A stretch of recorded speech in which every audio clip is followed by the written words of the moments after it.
Hello friends, আজ আমি তোমাদেরকে বাঁধাকপি দিয়ে রসা করে দেখাবো। তো চলো বাঁধাকপিতে রসা কীভাবে তৈরি করে দেখে নাও। তো ফ্রেন্ডস, বাঁধাকপি রসার জন্য আমি এই সাইজে একটা বাঁধাকপি নিয়ে নিয়েছি। এবার বাঁধাকপিটাকে আমি কেটে নিব। বাঁধাকপিটাকে আমি এইভাবে পিস পিস করে নিয়েছি। এবার এটাকে আমি গরম জলে একটু ভাপিয়ে নিব। বাঁধাকপিটাকে ভাপানোর জন্য আমি এখানে কড়াই জল দিয়ে দিয়েছি। এবার জলের মধ্যে দিয়ে দিব নুন আর দিয়ে দেব একটু হলুদ গুঁড়ো।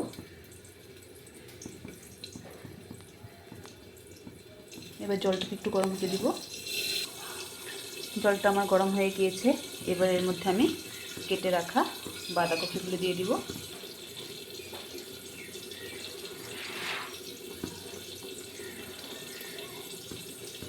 খুব একটা বেশি সিদ্ধ করব না, হালকা একটু সিদ্ধ করে নিব।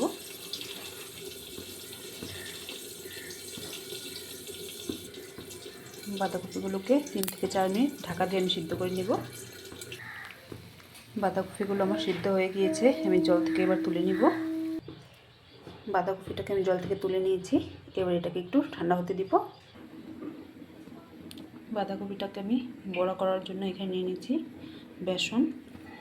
এর মধ্যে দিয়ে দিব সামান্য একটু নুন আর দিয়ে দিব সামান্য একটু হলুদ গুঁড়ো। এবার এটাকে আমি গুলে নিব। বেসনটাকে আমি পাতলা করে গুলে নিয়েছি। খুব একটা গাঢ়া করব না, পাতলাই করব। গাঢ়া করলে বড়াগুলো খেতে ভালো লাগবে না। তোমরা চাইলে এটা কর্নফ্লাওয়ার বা ময়দা দিয়েও করতে পারো। বড়াটা আমি বেসনে করব।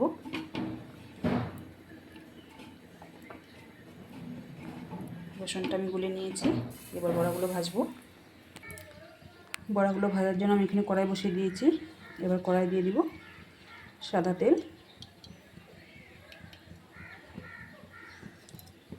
এবার আমি তেলটাকে গরম হতে দিব। তেল আমার গরম হয়ে গিয়েছে।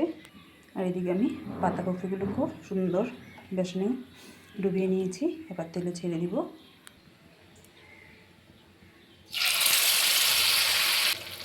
বড়াগুলোকে আমি উল্টে পাল্টে লাল লাল করে ভেজে নিব।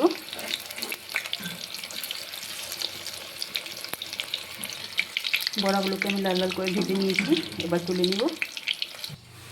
একইভাবে আমি বাকি বড়াগুলোকেও ভেজে নিব। বড়াগুলো আমার ভাজা হতে হতে আমি একটু মশলা করে নিব।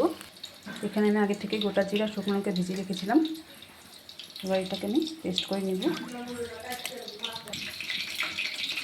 এর সাথে দিয়ে দিব 4-5টা কাঁচা লঙ্কা, দিয়ে দিব কিছুটা আদা আর দিয়ে দিব একটু টমেটো। এবার সব কিছুকে আমি ভালো করে পেস্ট করে নিব। সবগুলো বড়াকে আমি লাল লাল করে ভেজে নিয়েছি। আর এদিকে আমার মশলাটাও হয়ে গিয়েছে। রসার জন্য আলুটাকে আমি আলাদা করে ভেজে নিয়েছি। এবার আমি গ্রেভিটা বানাবো। গ্রেভির জন্য ওই তেলেই ফোড়নে আমি দিয়ে দিব গোটা জিরে। ফোড়নটা আমার ভাজা হয়ে গিয়েছে। এবার এর মধ্যে আমি পেস্ট করে রাখা মশলাটা দিয়ে দিব। এবার এর মধ্যে আমি দিয়ে দিব হলুদ গুঁড়ো আর কালারের জন্য সামান্য একটু লঙ্কা গুঁড়ো দিয়ে দিব। এটা আমি শুকনো লঙ্কা পেস্টে দিয়েছি, এর জন্য কালারের জন্য সামান্য একটু দিয়ে দিলাম লঙ্কা গুঁড়ো। আর দিয়ে দিব নুন।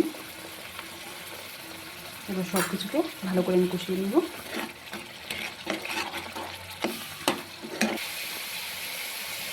এর মধ্যে এবার আমি সামান্য একটু চিনি দিয়ে দিব, এতে করে রসের স্বাদটা আরও বেড়ে যাবে।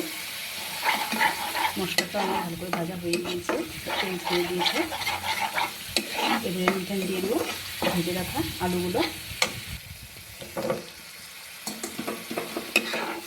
মশলার সাথে আলুটাকে আমি ভালো করে কষিয়ে নেব। মশলার সাথে আলুটাকে আমি ভালো করে কষিয়ে নিয়েছি। এবার এর মধ্যে আমি দিয়ে দিব পরিমাণ মতো জল।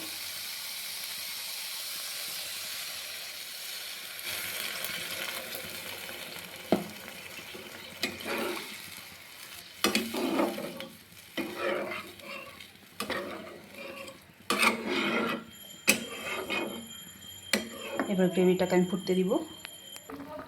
গ্রেভিটাকে আমি ভালো করে ফুটিয়ে নিয়েছি। এবার এর মধ্যে দিয়ে দেব ভেজে রাখা বাঁধাকপির বড়াগুলো।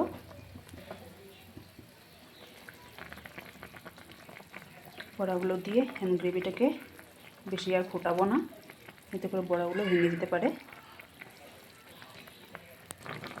বড়াগুলো দিয়ে আমি 1-2 মিনিট ফুটিয়ে নিয়েছি। এবার এর মধ্যে আমি দিয়ে দিব গরম মশলা গুঁড়ো আর দিয়ে দিব ঘি। বাঁধাকপির রসা আমার রেডি। এবার আমি নামিয়ে নিব। তোমাদের আমার এই রান্না কেমন লাগলো আমাকে কমেন্টে জানিও। টাটা।